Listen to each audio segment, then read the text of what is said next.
ไปเรียนแล้วแม่ เรียนแล้วแม่ คุณพูดไหมครับคุณครูครับจะไปเรียนแล้วครับ เดี๋ยว กลับมาแล้วครับข้างหน้าด้วยข้างหน้าด้วย สอง หนูจะไปไหน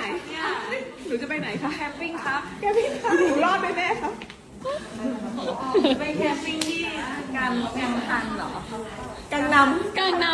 ที่ร้านเนี่ยที่เขาให้แคมปิ้งอ่ะ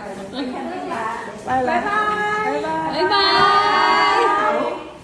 บ๊ายบายค่ะขึ้นเขาเนี่ยไม่ได้ขนมเนี่ยไม่เอาใส่อันนี้เนี่ยเอาลูกใส่ไปด้วยเอาลูกใส่ไปฝังๆแล้วขนมใส่ค่ะ